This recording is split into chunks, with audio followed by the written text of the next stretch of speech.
நவராத்திரி ஸ்பெஷலாக ஒரு சூப்பர் டேஸ்டியான ஹெல்தியான மக்கானா பாயாசம் எப்படி செய்கிறதுன்னு பார்க்கலாமா? அதுக்கு ஒரு பேனில் நெய் 1 டீஸ்பூன் சேர்த்துட்டு மக்கானா 1 கப் சேர்த்து இதை நல்லா வறுத்துக்கலாம். வறுத்த மக்கானாலேருந்து கொஞ்சமாக தனியாக எடுத்து வச்சுக்கோங்க.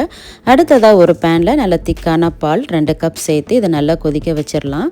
இது கொதிக்கிற நேரத்தில் நம்ம ஒரு நட்ஸ் பவுடர் ரெடி பண்ணிட்டு வந்துடலாம். வறுத்த மக்கானாலேருந்து கொஞ்சமாக எடுத்துக்கலாம். இது கூட 5-6 பாதாம், 10-12 முந்திரி பருப்பு, ஒரு 5-6 பிஸ்தா இதெல்லாம் சேர்த்து நல்லா பவுடர் பண்ணிட்டு வந்துடலாம். பவுடர் பண்ண இந்த நட்ஸ் பவுடரை தனியாக வச்சுருங்க. இப்போ பார்த்தீங்கன்னா பால் நல்லா கொதி வந்துருச்சு. நல்லா பொங்கி வந்ததுக்கப்புறமா இது கூட நம்ம வறுத்து வச்சுருந்த மீதி மக்கானாவெல்லாம் சேர்த்துக்கலாம். சேர்த்துட்டு இது ஒரு 5 நிமிஷம் நல்லா வேக வச்சுக்கோங்க. இது வெந்ததுக்கப்புறமா இது கூட நம்ம அரைச்சி வச்சுருந்த நட்ஸ் பவுடர் எல்லாம் சேர்த்து அதையும் நல்லா கலந்து விட்டுறலாம். அடுத்ததாக இது கூட சீனி கொஞ்சமாக சேர்த்துக்கலாம். இது உங்கள் இனிப்புக்கு தகுந்த மாதிரி சேர்த்துக்கோங்க. அடுத்ததாக ஏலக்காய் தூள் 1/2 டீஸ்பூன் சேர்த்துட்டு இது நல்லா கலந்து கொடுத்துடலாம்.